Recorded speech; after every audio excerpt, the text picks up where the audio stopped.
Bruh, I met this one girl, little brown skin slimmy, bruh. Shawty looked like everything I wanted her to look like, bruh.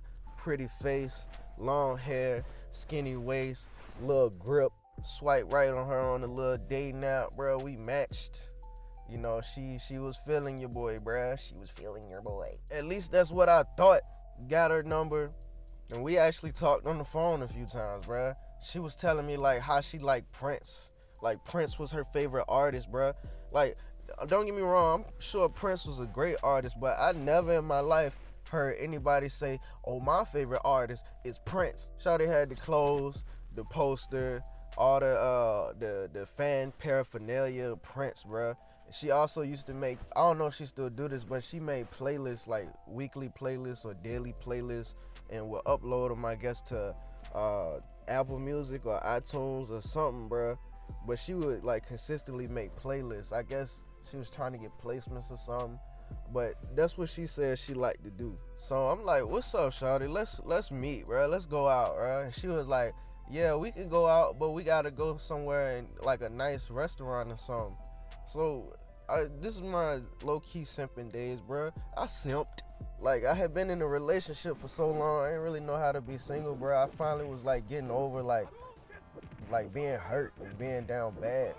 So like I'm starting to put myself back out there, and I'm thinking you supposed to take a girl to a nice restaurant. That's what I thought back then. So I'm like, damn, all right, I should plan this out. You know, I want to rock with this John, bro. She fine. So I'm riding around, and I come across what was the name of that restaurant? Margiano's, bro. I had never been there before. And I was thinking like Carrabba's, but I was like, nah, bro, I ain't really trying to spend too much money. But I never been to Margiano's before, so it's probably like the same amount of money that would have been spent for two people to eat. So I booked the reservation, bro, and I was like, be here this day at this time. And she was like, okay. I guess she liked that because I told her, you know, be here at this date at this time. Like, I set it up. I felt like the man, bruh. And then she told me, make sure you dress up. And I was like, what? She was like, make sure you dress up. So I was like, all right. So I put on my dumb ass. I put on for a first date. Like, it's my first time meeting you, bro. Like, I had a lot to learn. But I put on a fucking what you call it, collar shirt with a tie. I had to go on YouTube to learn how to tie a tie. I put on a collar shirt, a tie, and some dress slacks, bruh. And this was before a nigga got their fashion sense straight, bruh. So I got on these big ass pants with a wind blow at the bottom, and your ankles be cold, bruh. And I had the fucking SpongeBob shoes, bruh. And I bought this John some flowers too. She told me what her favorite flowers was, bruh. I went to Walmart and got them flowers, bruh. So the day finally come for the date, bruh. We meet in the parking lot. I'm hyped, bro, because I've been wanting to see this John for like 3 days. And I was like, yeah, bro, she about to rock with me, bro. Shawty about to be the one, bro. She came out, bro. She had the dress on. When I say like, when you see a girl in a nice sundress, bro, and she look pretty, bro, man, bro, you just had to be there, bro. So I gave her the flowers, and she was like, oh. And I'm thinking, yeah, where my hug at? Where my kiss at? Where my affection at, bro? She ain't give me none. She just put the flowers in her car. But what she did do was like wrap her arm around my arm. She was like, you gotta walk in there, and we gotta walk in there and look respectable. I'm a lady, you a gentleman. So I'm thinking, all right. You know, this was a development period in my life where I was finding out, you know, that things that are normal to me, or it might not be normal to me, might be normal to other people, bro.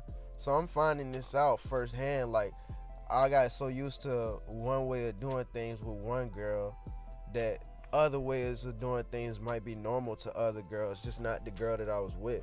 But when you got some game or some sense of awareness, they pretty much all damn near the same. But I ain't had nothing back then, or very little. So we at the restaurant, she looking good, I'm looking good. We eating, bruh. That food, I don't remember what I got, but I remember I was bashing that shit, bro. And I remember thinking, damn, this about to be expensive. But I remember when it was about time to go, the waiter, he came to the table and he started just talking, bro. And I'm like, damn, this dude talking a lot. And he said, we want to value our customers, make sure they got a good experience. The manager is gonna pay for your meal. So I was like, word? I looked at the bill, bro. That joint was like $70, bro. And $70 back then, bro. $70 back then, that would have been a grip, especially for a first date. So, bro, when I say I was hyped, bro, nigga, I just ate good with this real pretty girl and for free. Y'all go subscribe, bro. Like, comment, subscribe, share, bro. I'm trying to grow, bro. I remember one thing she had said during the meal that stuck with me to this day, bro. And this was some game that I didn't even realize I was gonna learn that day. Cause I remember she was saying she contradicted herself when she said this. And this when I learned, like, okay, this is some game that I needed to know for future reference. She said she don't like cocky dudes. She don't like when dudes is too arrogant. But she said she think it's attractive when a dude can pull up on her and say some stuff like, oh, you lucky if you with me, or you lucky if you get the chance you with me.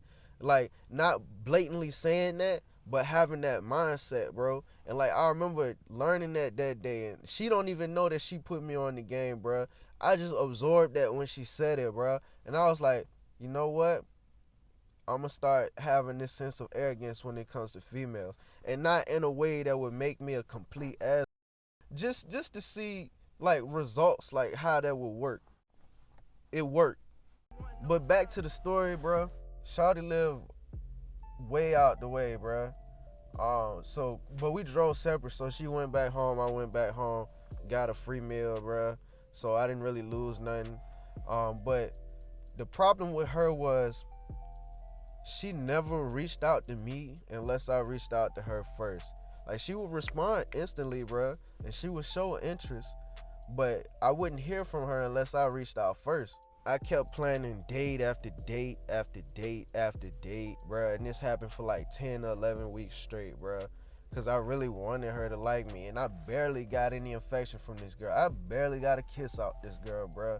Like, knowing what I know now, I wouldn't have did all of that dumb stuff, bro.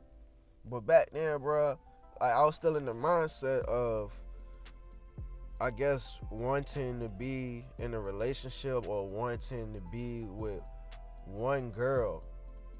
And this is before I realized, like, I'm big single. So I remember thinking, damn, Shawty don't never hit me up. Shawty ain't put in no money, no bread. She didn't never offer to pay, bro. I'm spending all this money. She lived like 35 minutes away. So I'm driving to go pick her up and drop her off, and I'm barely getting a kiss, bro. And all she talk about is Prince. All she talk about is her playlist. All she talk about is stuff that I don't care about, bro. But I'm just trying to like really get her to like me, which was a big mistake. But I remember one time we went out. I was at work, bro, and I got off of work, and we were supposed to go out that afternoon. And I remember she telling me, like, one thing that she don't like is liars, and another thing she don't like is people that's late when they say they're gonna be there at a certain time. She was like, that's a pet peeve of hers. So, like I said, she lived far away, bruh, and I got off of work a little bit late. And I told her, I remember telling her one time, like, I was gonna be there at like 6 or 6:30 or something. I ended up getting out of work at like 5:30, and it would have took a while to get there anyway because of traffic, and she already lived far. So I remember like I'm gonna be a little bit later than 6:30. I got there probably like 6:40, 6:41 or something like that, bruh. And Shawty get in the car with an attitude, bruh. She getting there mad, bruh, and she give me the silent treatment. And I'm like, bro, I'm about to spend money on you. I'm about to spend money on you to eat. I just drove all the way out here to see you. Bro, you don't even give me no affection or nothing, bro. You got me out here doing a little simp shit. So the whole car ride to the restaurant, we was going to Fridays, bro. The whole car ride, she ain't say nothing, bro. And I'm like, bro, I'm about to be like, forget all of this, bro. We got out the car. And bro, no, I got out the car. She wouldn't get out the car unless I opened the door for her first. Like, she was one of them. So I opened the door. She reached her hand out for me to grab her hand. And I'm thinking, well, so you not gonna talk? And she was like, you not gonna apologize? And I was like, for what? And she was like, cause you was late. And No, I'm like, bruh, I told you I just got out of work late and we at the restaurant, bruh. Like, bruh, that junk pissed me off, bruh. See, now I wouldn't even let it get that far, bruh, because I'm way too hip to stuff now. But back then, bro, like, I let a lot of stuff get away, bruh, that I wouldn't do now. So we went in the restaurant. I won't finna apologize, bro. I'll refuse. We went in the restaurant, and I remember we was sitting there, and she was still giving me the silent treatment. She was talking about some. She basically was like, "I'm not gonna talk to you until you apologize for being late." So I ordered the food, bro. I was so fucking stupid, man. I ordered the food, bro. Nigga, we getting food. I'm sitting there eating, she eating, and my dumb ass paid for the food the whole time we not talking, bro. And we leave, and I drove her home and dropped her off, bro. Like, I wouldn't do no dumb stuff like that now, bro. And I remember another time, this was the last time, bro.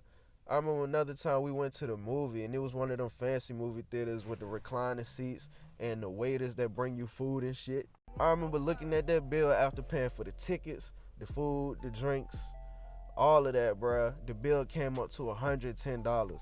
I looked at that shit and I was like, this is the last date. I took her ass home, bruh, and I dropped her off, and I never talked to her again, bro. Like, I feel like that's a trend with me. I just be ghosting these females, bro. Like, and it's not that I wanted to, it's just, like I said, she never initiated contact. She still ain't hit me up, bro. I dropped her off and still ain't never heard back from her. She never put in on the dates. She never showed me affection. She always wanted her way. And she just was kind of whack for real. Bruh, dating app undefeated. I don't really want no ties, I don't really want no job. Fucking 9 to 5, nigga don't get no pass. I ain't about to let shit slide. Shorty was good, nigga been waiting outside. I ain't finna waste my time. I don't really want no ties, I don't really want no ties.